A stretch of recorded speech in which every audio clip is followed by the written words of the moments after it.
furry, fluffy, and fun. Animals bring joy to the lives of the royals. Over the years, they've gathered quite the collection. The president of Cameroon gifted Queen Elizabeth II an African forest elephant called Jumbo. He was gifted some flamingos that used to be in the lake at Buckingham Palace. And now, with these top tips, you too can take on the animal kingdom as only a king or queen can. I think the lions were used by the reigning monarch to slightly intimidate visitors to the tower. Animals play an important part at royal events, like trooping the colour. King Charles III rode a horse called Noble, which was given to him by the Canadian Mounties. But they also offer a slice of normality.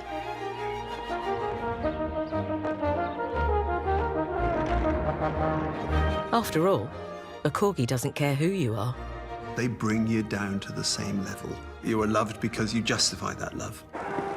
This is your royal guide to animals, and how you too can remain as poised as a princess when faced with creatures great and small.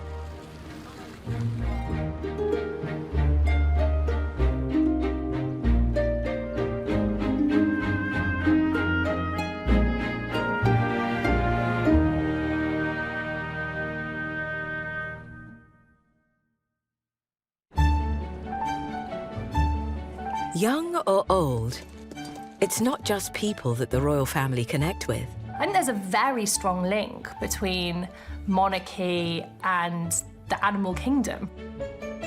They keep animals, they breed animals. The royal family really have a great relationship with animals. It's a passion that has been passed down over many generations, dating back to a time where animals weren't simply pets. They were symbols of status, often used to mark the arrival of the king. When James VI entered London in March 1604, an array of festivities were laid on for him, one of which was bull baiting. Bull baiting was a particularly violent sport involving animals. Bulls and dogs would be put in a pit together, facing it off in a fight to the death in honour of the incoming monarch.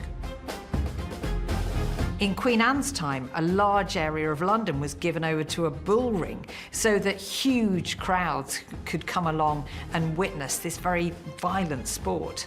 But even further back in history, animals were used to elevate a monarch. If we go back to the medieval period and earlier, this was a time when kings and sometimes even queens would lead their soldiers into battle, often on horseback, leading a cavalry charge.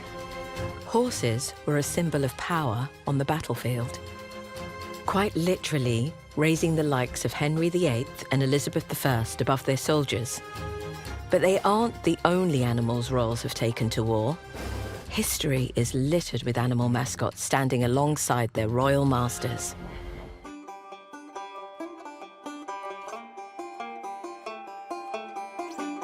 Today, the armed forces is a veritable menagerie of animal mascots. From black bucks and Shetland ponies, to goats gifted to the Royal Welsh in 1884 by Queen Victoria from her royal herd. But historically, one animal crops up again and again when personally escorting the monarch to battle. On the field of battle, what a king would often want with them would be his dog as his mascot. And we see this with things like greyhounds, dachshunds. This is a tradition within the royal family. On the 2nd of July, 1644, the cousin of King Charles II, Prince Rupert, led an army at the Battle of Marston Moor as part of the English Civil War. But he wasn't alone. Stood alongside him was the army mascot, a white pet poodle called Boy. Boy became quite a celebrity of his day because Rupert would take Boy along on his military campaigns, and it was said that he played quite a prominent role in these various battles, so much so that people started to whisper that the dog had some kind of magical powers because it seemed invincible. Poodles were rare at the time, And Boy's white colouring meant he stood out on the battlefield. Well, sadly, Boy was killed in the Battle of Marston Moor. And this seemed to put an end to royal dogs taking part in battles or military campaigns. Boy was just one in a long line of royal canines. Both before and since, they have been great royal companions.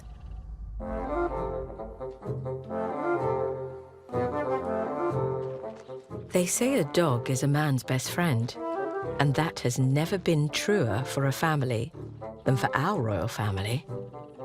It all started with one king in particular. King Charles II, if you like, the Paris Hilton of his day, great lover of the handbag dog, in his case, the toy spaniel. He wouldn't go anywhere without his spaniels. The king became so synonymous with the breed that it was named after him. They became known as the Cavalier King Charles Spaniel, and he actually passed a law so that they could come with him, accessing what were, if you like, off-limits areas like the House of Parliament. Over the years, each king or queen has had their personal preferences. Henry VIII had bejewelled collars made for his dogs, and his beloved second wife, Anne Boleyn, had a lap dog called Percoy, which was sort of on the French meaning why, because the little dog apparently had a very quizzical expression. Queen Victoria was reported as saying, "Nothing will turn a man's house into a castle more quickly and effectively than a dachshund." William and Kate have had dogs. They had a Cocker Spaniel called Lupo for many years, very central to their family life. But there's one monarch above all others who is synonymous with the love of dogs. Queen Elizabeth II.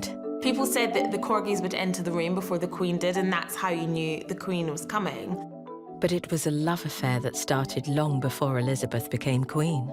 Her father, King George VI, actually brought home a pair of corgis, and the Queen absolutely fell in love with these dogs, and she was gifted her own corgi called Susan when she was 18 years old.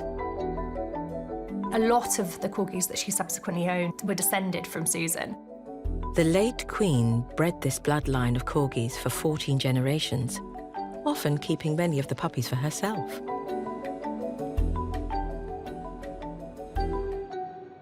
That's mother, daughter, Linnet,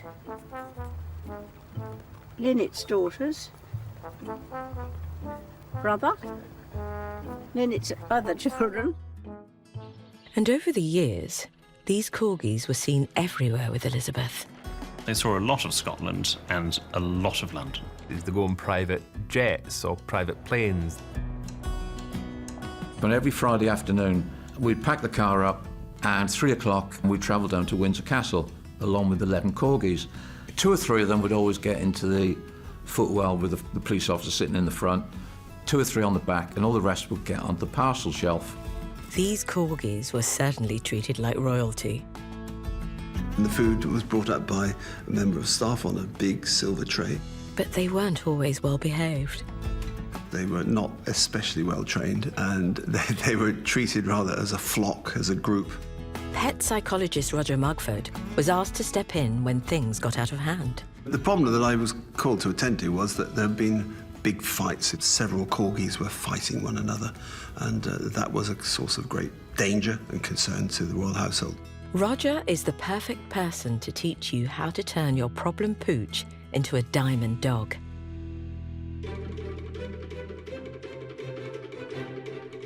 Cocker Spaniels just have a fantastic intelligence, great problem-solving ability. Cockers are used by the royal family as gun dogs when out on a shoot. So Maisie's jolly nearly the perfect dog, isn't she? But she doesn't retrieve, and being a cocker, a working cocker, we want her to work for a living, don't we? So this little device here allows me to put food inside, and the only way she can gain access to it is by bringing it back to me. So here we go. Off you go. She thinks she can break in and get it herself. Excuse me, Maisie. You rely on me, and I'm not going to reward this. Roger needs another tactic to get Maisie to bring it all the way back. So we're going to enforce retrieval by having her on a long line, which is a 10-metre long lead, basically, and allows me to manage her at a distance without physically touching her. Maisie, come on, darling.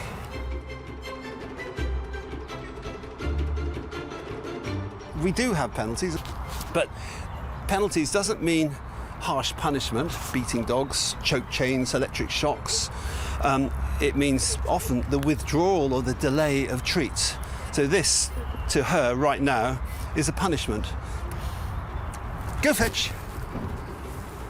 And fetch. Maisie, come. Maisie, come. All the way, all the way. Maisie, come. And sit. And sit. And drop. Good girl. She's learned it all. Another dog trained like a royal pooch. In 2002, Princess Anne needed Roger's help after her bull terrier Dottie, a little bit like this one, got into a spot of bother. The attack took place in Windsor Great Park, where the princess and her husband were staying after the death of the Queen Mother. As they left private land at the end of a walk, one of their dogs, Dorothy, or Dottie, ran after a group of children on bicycles, biting two of them. There was a court case, and Princess Anne was taken before Slough Magistrates Court for an offence under the Dangerous Dogs Act, 1991. Depending on the severity of the bite, the court has the power to issue everything from fines and prison time to orders to destroy a dog. The judge, though, agreed with the defence that Dorothy was normally docile and should not be put down. But Princess Anne still left court with a criminal record and a small, for her at least, legal bill. I had to train this dog to not chase bicycles, and this I think we did successfully. So I got on a bike and rode it, and on cue Dottie was released and did indeed attack me, but I was equipped with a remote control device that released a press of release of fresh air, and that was then repeated by Anne's family. Even a bull terrier can be trained not to attack children on bicycles, and Dottie lived to a ripe old age. Naughty or not, these pet dogs mean the world to their royal owners. But they aren't the only regal creatures. The royal family have been collecting animals from around the world for centuries. The more exotic, the better. The royal family have been keeping dogs for centuries, whether as war mascots, pets, or working dogs. And in many ways, the life of a royal dog is as good as it gets. But really, the royal family need these dogs more than the dogs need them. It doesn't matter whether you're rich, poor, royal or normal. Dogs bring us all down to the same level of it's a one-to-one relationship. They provide an unusual slice of normality for a royal. And with such a close bond, it's hard to say goodbye. When he was Prince of Wales, King Charles had a dog that he absolutely adored called Tigger, who was like a best friend. Tigger went everywhere with Charles, relaxing in the Highgrove Gardens and even attending polo matches. When Tigger passed in 2002, at the ripe old age of 18, it had a big impact on the now king. At the time, the then prince was devastated, so I really felt for him. And he never got another dog after that. Charles chose to memorialise Tigger through a willow sculpture at his Highgrove home. But historically, the monarch remembers their lost companions in the Royal Pet Cemetery. The pet cemetery at Sandringham is on a quiet part of the estate, and this is where royal pets traditionally have been buried. Queen Elizabeth II's corgi Susan was buried there. Along with many of the other dogs Elizabeth subsequently owned. But dogs aren't the only royal pet. Over the years, the royal family have had some more unconventional animal companions.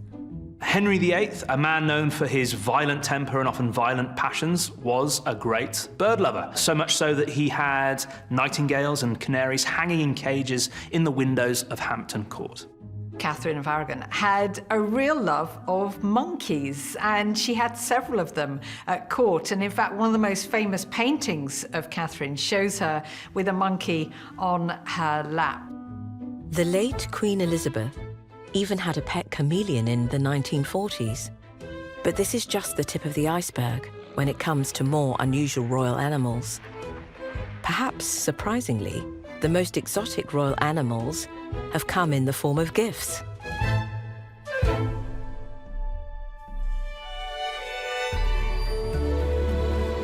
Buying a gift for a royal can be tough. What do you give to those who have everything? Monarchs are given all sorts of rare gifts, and unusual animals was something rather remarkable and to be collected. Kings would pride themselves in having extraordinary collections of exotic creatures from around the world, and it would be a sign of friendship to send another king a lion or a bear or whatever it was. In 1235, King Henry III was gifted 3 lions. From that point onwards, his Plantagenet crest also featured these creatures. The same 3 lions that today we see on the England football shirt. This inspired him to transform the Tower of London into a zoo, into a menagerie. As the trend for rulers to exchange rare and strange animals continued, the lions were joined at the Tower of London by an African elephant, gifted by the King of France, along with beavers, monkeys, and in 1252, King Henry III was even given a polar bear. One poor man, who was an employee of the royal family, was given the task of keeper of the polar bear. So his job was to go swimming with the polar bear in the River Thames so that the polar bear could hunt for fish. The Royal Menagerie became one of the country's first tourist attractions.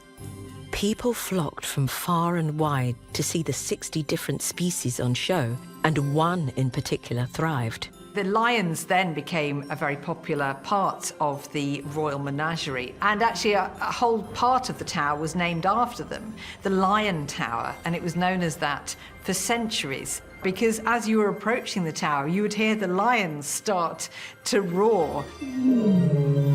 There would be lions at the tower for some 600 years.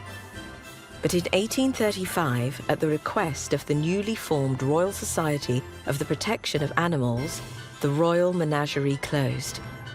150 of the 300 animals there were taken to Regent's Park to form the beginnings of London Zoo. An attraction that has continued to have a royal connection ever since.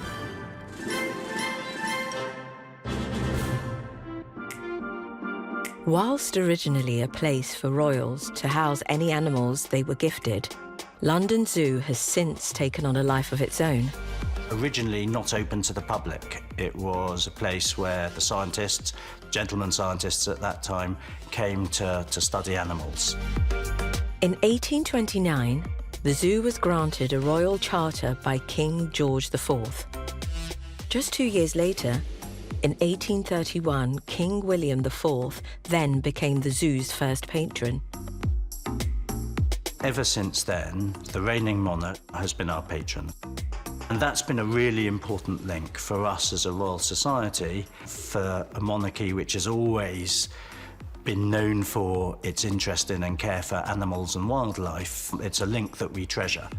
It's a role many kings and queens have taken seriously, making frequent visits over the years.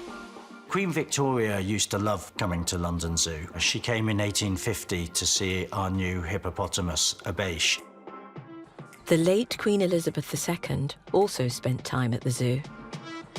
As a child, she would come here with her sister and see the animals. And then when she became queen, she would come back reasonably often to launch new enclosures, new exhibits, the Land of the Lions or our new elephant care centre at Whipsnade.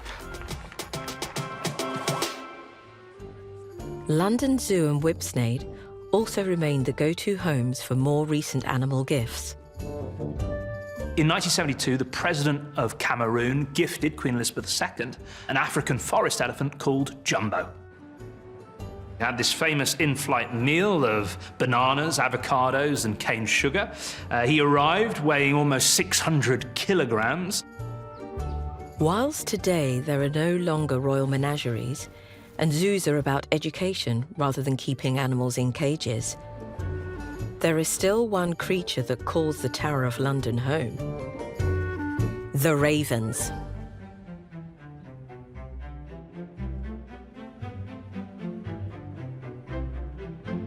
Ravens are lucky. They have been considered a good omen since Roman times, something the royal family takes seriously. Joint Chief Curator at the Historic Royal Palaces, Tracy Borman, can attest to this. Tradition has it that at least 6 ravens must be kept at the Tower of London, because if any less than that are there, then the monarchy will fall. A superstition that supposedly started with King Charles II in the 17th century. I can tell you that it still continues to this day, so clearly nobody wants to take the risk of disobeying this tradition. It's taken so seriously that there's even someone designated to look after them: the Raven Master. As a Raven Master, I've been looking after the Tower of London Ravens now for 10 years. We believe that ravens can be as intelligent as a 2 to 3 year old child. They're certainly much more intelligent than I am. He's the only person at the Tower of London who can tell the difference between them and also knows the different territories that they like to inhabit. This is Melina. She's quite a famous raven, actually. She appears quite a lot on my social media. It's a long-established position, and it's now one of the most sought after at the Tower of London. Whilst the Raven Master can get up close and personal with these birds, members of the public are best to keep their distance. I find them beautiful, intelligent, magnificent animals, but they can be quite daunting to the public as they come in here. All the ravens that are out and about around the tower during the daytime, I wouldn't suggest anybody to go near them. They are wild and they do bite. But the ravens at the tower aren't the only winged creatures whose loyalties lie with the king. Creating a buzz across the royal households are tens of thousands of bees, not guarding the crown jewels like the ravens, but another precious commodity. These royal bees are busy making honey. Clarence House has 2 beehives, whilst Buckingham Palace has 4. They actually produce enough honey within those parts of the royal estate to keep them self-sufficient for the whole year. So about 300 jars of honey a year are produced on these royal estates. They are used for everything, from the king's breakfast.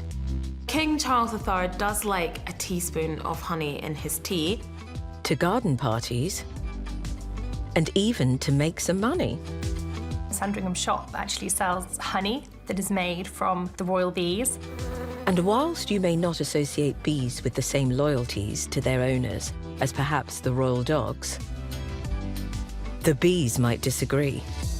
When the late Queen died, the royal beekeeper informed the bees that they had a change of master, because according to a long-established custom, that was necessary because the bees might stop producing honey if they weren't told that the monarch had died and that somebody else was now in charge. Although not all bees are fans of the royals. In 2018, Prince Harry was delivering a speech at his father's 70th birthday party and got attacked by a bee. To save an input, sorry. That bee really got me. The royals' love for animals isn't confined to those kept as pets or in zoos. It also takes them out into the wild. With a long history of conservation projects spread across the globe. Whilst the royal family may be known for their love of hunting, both historically with the likes of Henry VIII, or more recently when they stay on the Sandringham or Balmoral estates, They are also staunch protectors of the animal kingdom,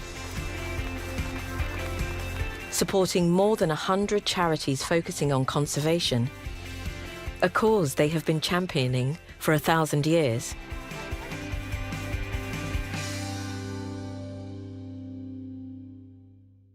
Wildlife conservation has been a really important part of the royal family's charitable work for a long time. And one royal in particular was a driving force. Prince Philip actually became very known for it, and he was very interested in conservation, sustainability. The Duke of Edinburgh was absolutely pivotal in creating our scientific institute, the Institute of Zoology, which now has 140 scientists working on conservation biology.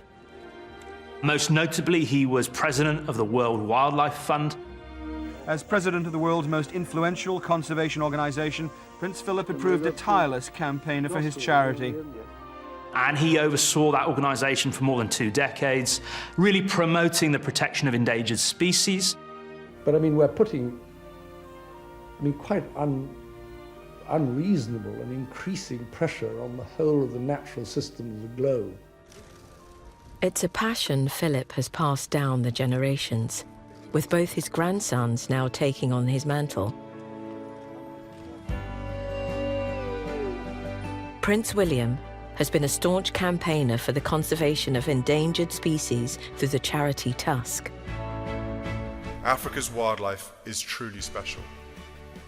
What the awards alumni, their dedicated teams and local communities are protecting is one of the great natural treasures of the world.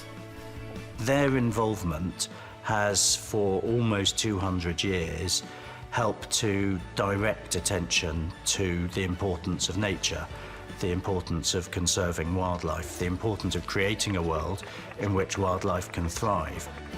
The royals certainly do their bit to protect the animal kingdom, but that's nothing new. They have been protecting one species for centuries.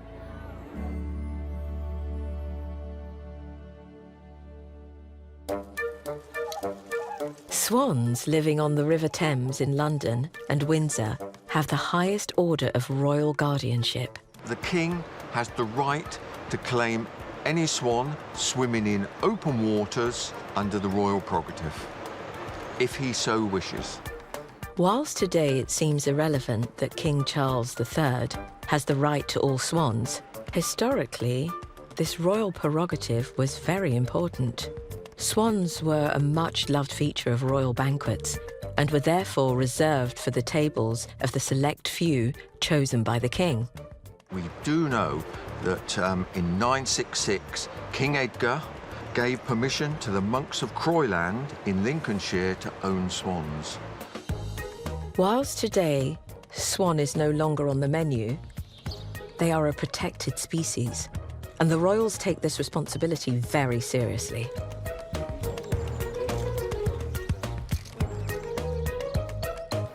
Mostly through a rather unusual 800-year-old tradition. There is a really old-fashioned ritual that happens in the warmer months called swan upping, which is really, it's a census of swans. It happens in July each year, usually the 3rd week. So we go from Sunbury to Thames to Abingdon. It is a 5-day journey.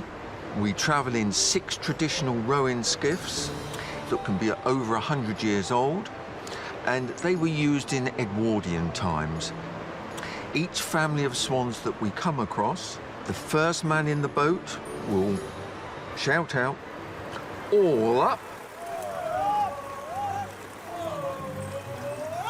And that is the signal that we have a swan catch. We tie their legs, and then we take them ashore. We will weigh them, measure them, and most importantly, we will check them for any injuries. Swan upping now is all about conservation in education, and that's the way that we're driving it. But swans aren't the only birds that our royals have a passion for. Some members of the family have been known to enjoy passing the time hidden in a hide. watching and waiting for passing birds.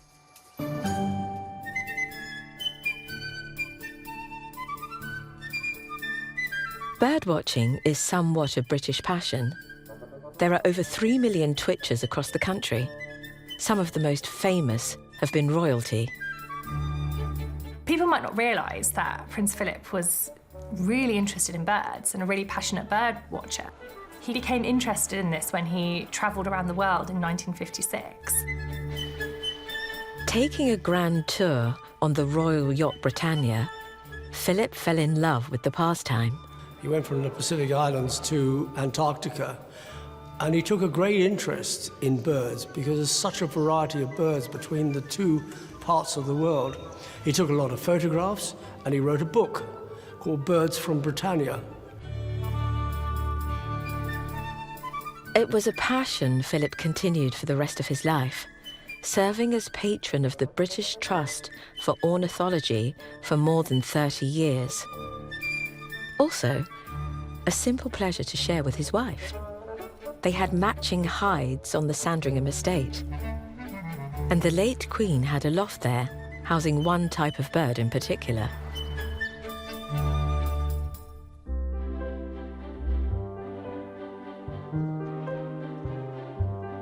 Whilst today, pigeons might not be what you associate with the royal family, they've been part of royal life for more than 100 years.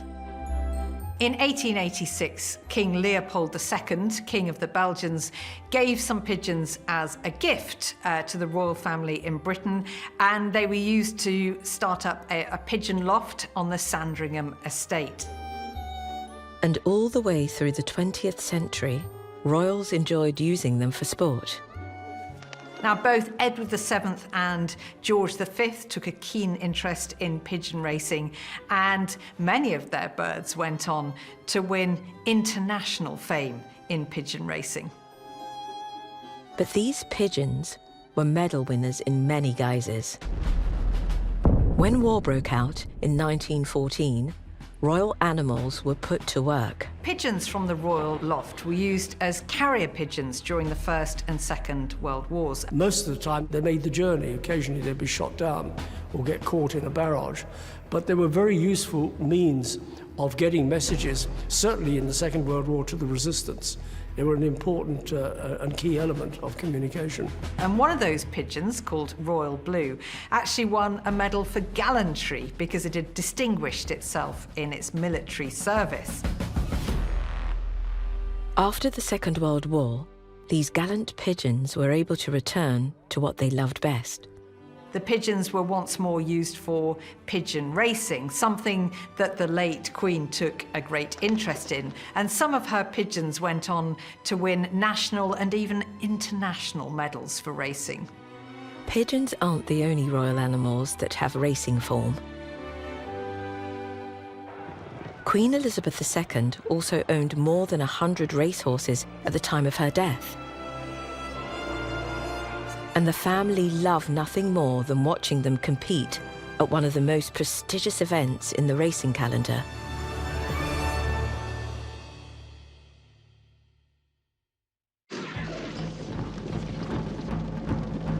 A 5-day equestrian event in June, Royal Ascot, has long been loved by members of the royal family. Their carriage entrance a now iconic image. Ascot Week opens in a blaze of sunshine as the royal cavalcade enters the famous Golden Gates.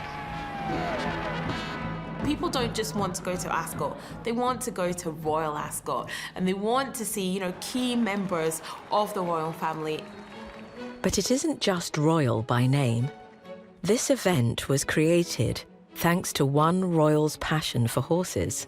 Ascot Racecourse was founded by Queen Anne in the year 1711. She thought it an ideal place for horses to gallop.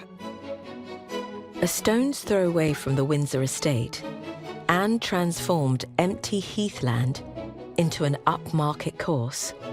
And as a reminder of these origins, even today the first race is always the Queen Anne Stakes. With their Majesties here, and the promise of fine weather, Ascot lives up to its finest traditions.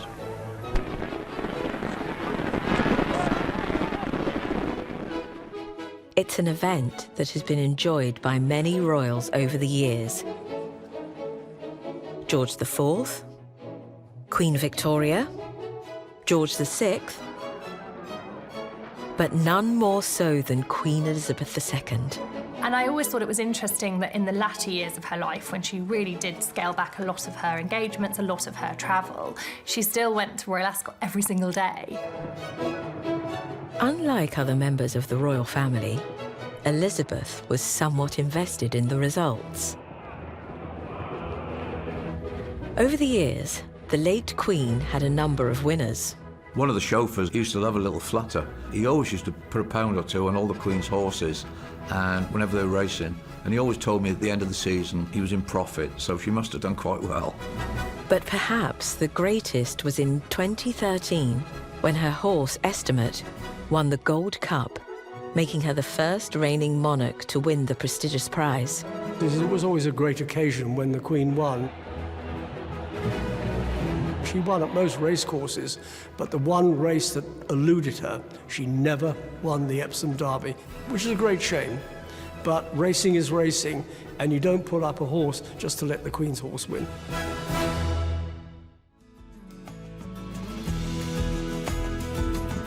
Watching the action from the royal box, Ascot may be a fun day out, but it doesn't entirely satisfy the family's competitive streak.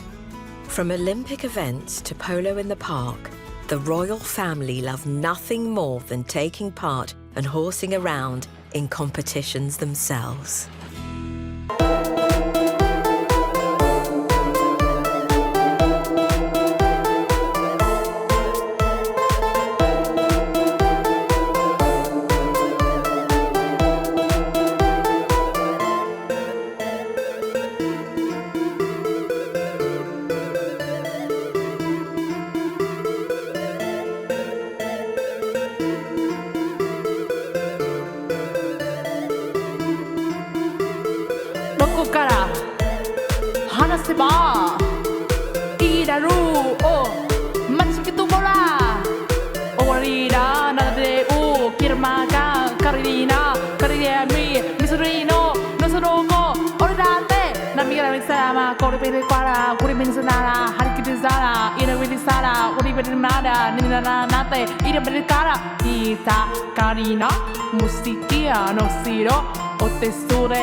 Joanna kolansa butoku kemasu botaki suki manasi harikan itu konto sihatnya kita hikasaki marisa genzanaki haritu hirai mosigesi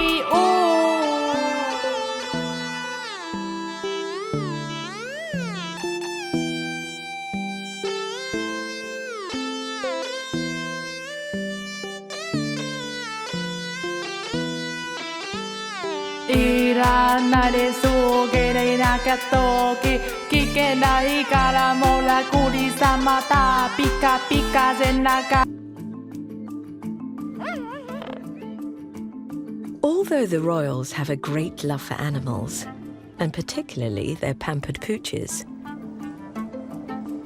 there is one creature they hold dearly within their hearts, and that's horses. Whether they're riding at big stake events like Trooping the Colour, or just for fun. The late Queen was a very keen rider, and she's passed that on to the younger generation, because I know for a fact that Princesses Beatrice and Eugenie, she actually taught them as well. But while some family members are content with a simple trot around the estate, others like the buzz of competition. The late Queen's granddaughter, Zara Phillips, has won multiple international championship medals, and King Charles, Prince William and Harry have all been seen enjoying a game of polo. On the ball, father takes over. Even if it does lead to arguments about cleaning boots. I always clean them. I played yesterday, I didn't have a chance. If someone else will do it for you. Huh. A love of competition is clearly in the genes.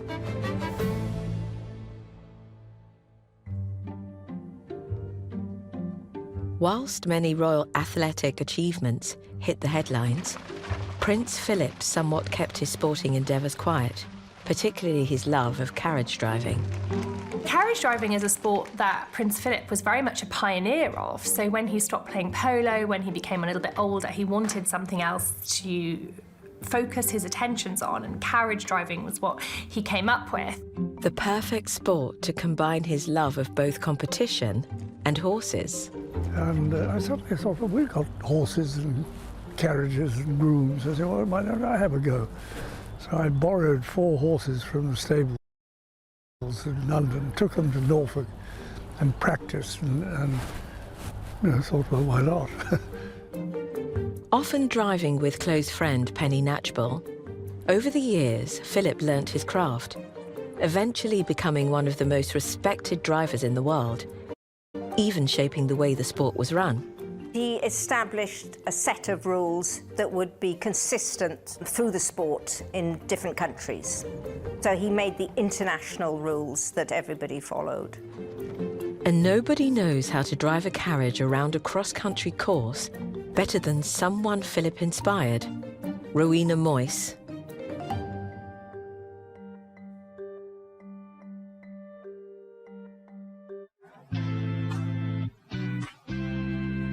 The first thing you need if you want to get involved in the sport is the carriage itself. Prince Philip always drove British-made carriages.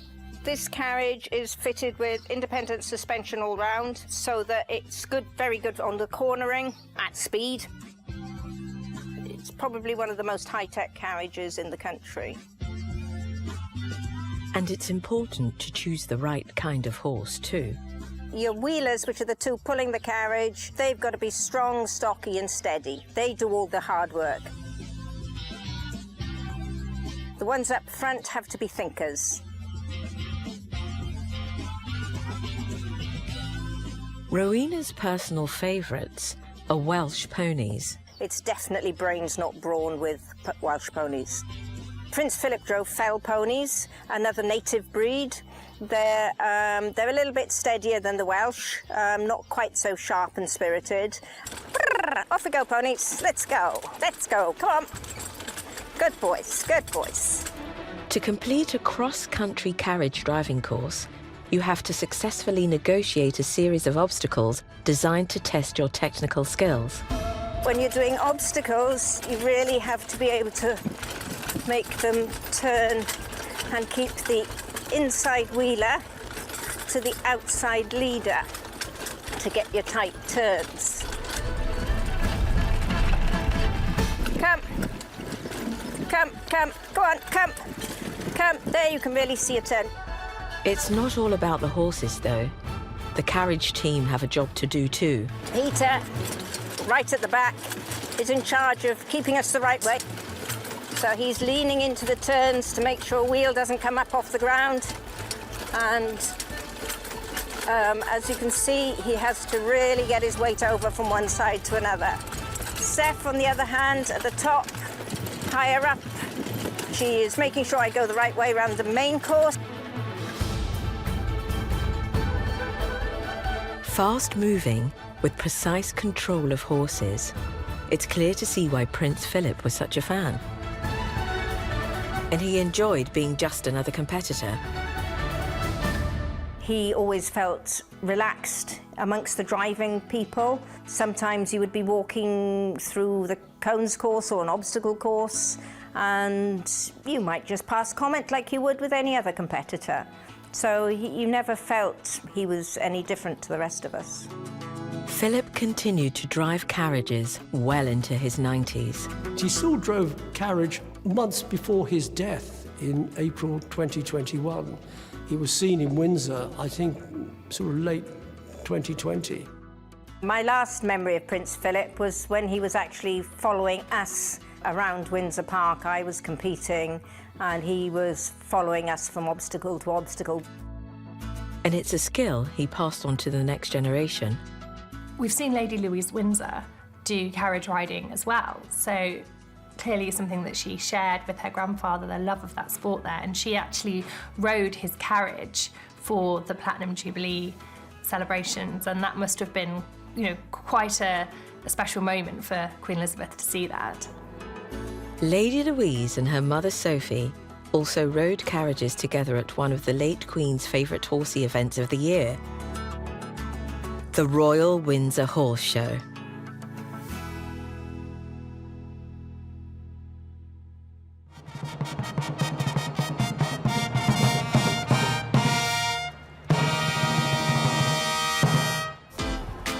The Royal Windsor Horse Show is essentially a sort of celebration of all things equestrian. It's a convening event for people who are passionate about horses and horse riding and all things connected. It is a show of international status. It is a show where riders compete. An event held in the grounds of the Windsor estate. It has been a favourite in the royal calendar since its inception in 1943. The Royal Windsor Horse Show was established originally to help raise funds for the war effort, and it was the Royal Horse and Dog Show when it began. But then dogs were banned after one of them stole a piece of chicken from the plate of George VI. Filled with all manner of events, from dressage and show jumping to carriage driving and pony classes, it was much loved by Queen Elizabeth II. Well, it was important to the Queen in that it was her own backyard, so it was something that she could just pop down and see whenever she wanted to. She visited multiple times every year and entered many of her own homebred horses and ponies. It's a place where the late Queen was celebrated. There was celebratory pageants held at the show for her Diamond Jubilee, her 90th birthday, and for her Platinum Jubilee. Her Platinum Jubilee saw numerous animal tributes to her 70 years on the throne. Her beloved corgis taking centre stage. And the general public got fully involved. A perfect example of how important and loved animals are by the royal family. Whether it's spending a day at the races or curling up with a dog on the sofa, animals allow the royals a taste of normality. The nice thing about animals is they bring you down to the same level. You are loved because you justify that love. They've offered the royals companionship and cause across the centuries, and it looks as if that's set to continue. After all, a corgi doesn't care if you're king.